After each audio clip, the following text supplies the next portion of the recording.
নারী এবং সোনা এই দুইটি জিনিস একসাথে কে না চায়?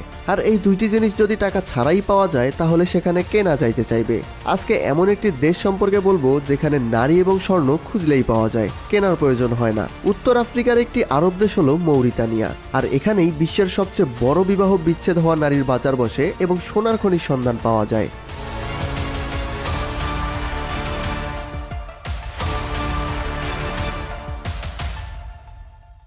মৌরিতানিয়া ইসলামিক প্রজাতন্ত্র। এর রাজধানী হলো নৌয়াকচট। এখানে প্রায় ৪৫ লাখ মানুষ বাস করে।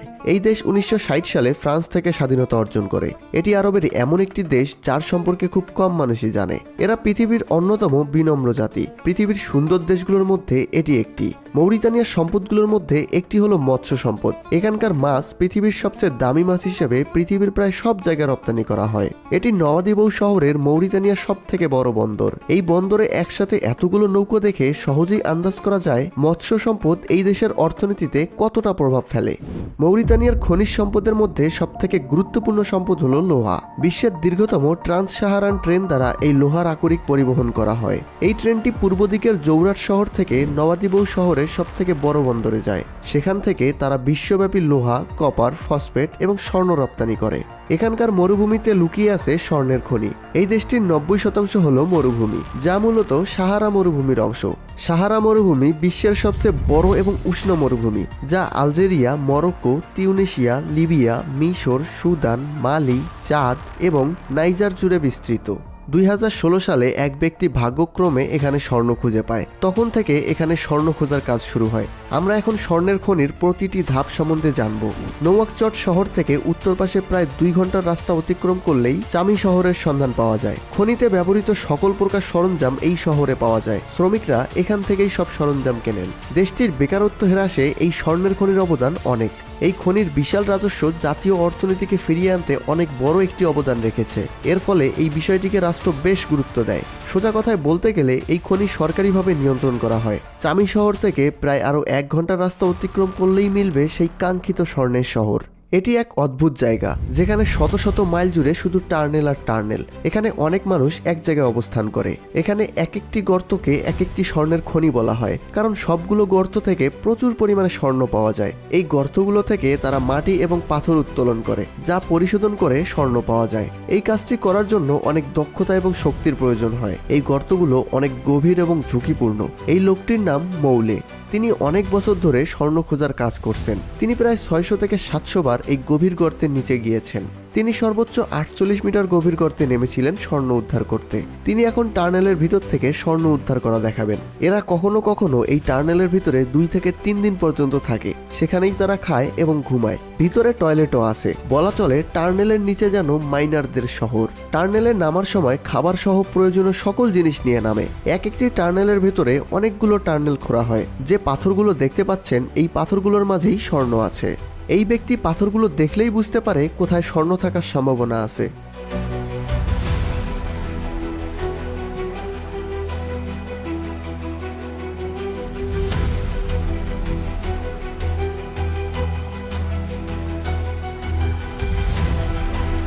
তিনি কিছু পাথর সংগ্রহ করে।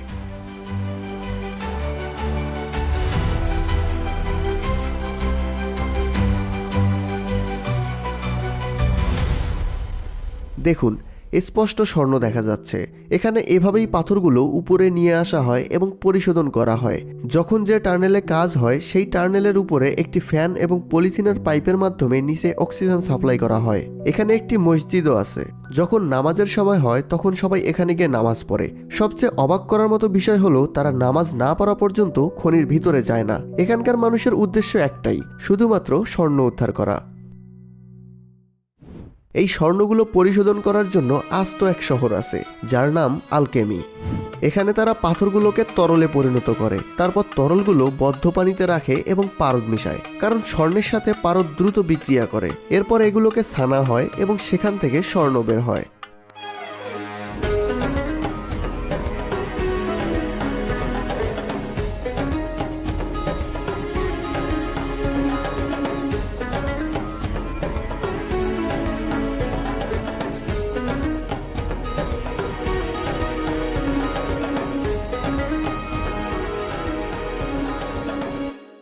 আমরা আবার দেশটির রাজধানী নওয়াকচট শহরে ফিরে যাই, কারণ সেখানেই আছে বিচ্ছেদ হওয়া মহিলাদের সবথেকে বড় বাজার।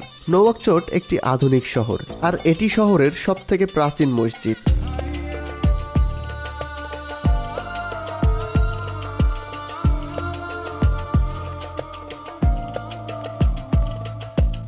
এটা মরুভূমি, কবি এবং সংস্কৃতির দেশ। তারা ইসলাম এবং পবিত্র কোরআন শেখে, কারণ এখানকার সব বাসিন্দারাই মুসলিম। এখানকার মানুষ বিশেষ এক ধরনের পানি প্রতিদিন পান করে, যাকে বলা হয় আতেও। এর অর্থ হলো চা। তারা এই ঐতিহ্যবাহী চা দিনে 3 থেকে 4 বার পান করে। এই চা স্পেশালভাবে বানানো হয়। এই চা বানানোর সময় তারা কাপে ফেনা তৈরি করে নেয়, যা এই চাকে স্পেশাল বানায়। শহরে কিংবা মরুভূমিতে এখানকার সবখানেই এই চা বিখ্যাত। এখানকার জনপ্রিয় খাবারের মধ্যে একটি হলো কুসকুস। মৌরিতানিয়ার এই মার্কেটকে ডিভোর্স উইমেন মার্কেট বলা হয়। মৌরিতানিয়ার বিচ্ছেদ হওয়া মহিলাদের শতকরার হার অনেক বেশি। এখানে কারো বিবাহ বিচ্ছেদ হলে কষ্ট পায় না, বরং তারা এটিকে উদযাপন করে।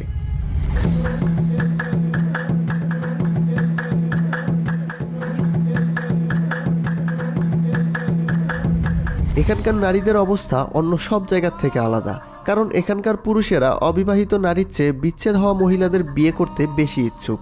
তাই এখানে বিচ্ছেদ হওয়া নারীদের বিয়ের সম্ভাবনা অন্য সবার চেয়ে বেশি। সব বিচ্ছেদ হওয়া নারীরা এই মার্কেটে আসে এবং তারা বাড়ির সব আসবাবপত্র বিক্রি করে দেয়। আবার কিছু নারী এখানে ব্যবসায়ী হয়ে ওঠে।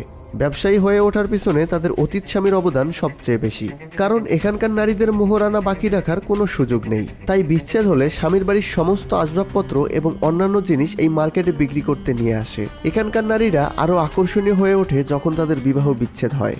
এক নারী বলে, বিবাহ বিচ্ছেদ আপনাদের জন্য দুঃখের বিষয় হতে পারে, কিন্তু আমাদের জন্য এটি খুশির বিষয়। যখন এখানে একজন নারীর বিচ্ছেদ হয়, তখন তার জন্য উৎসবের আয়োজন করা হয়। আরেকজন নারী বলেন, বিবাহ বিচ্ছেদ আমাদের জন্য খুব স্বাভাবিক একটি বিষয়। বিচ্ছেদ হলো আমাদের জন্য জীবিকা, অর্থাৎ আয়ের উৎস।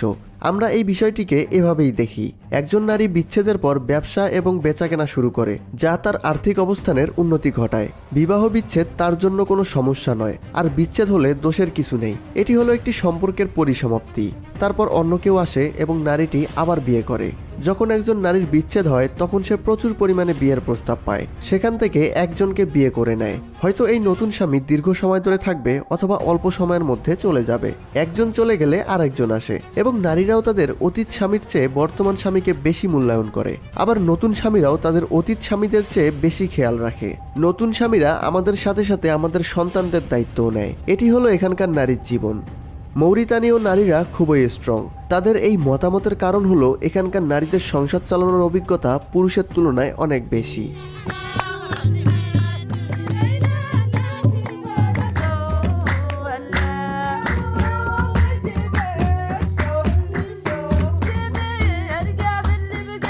Best.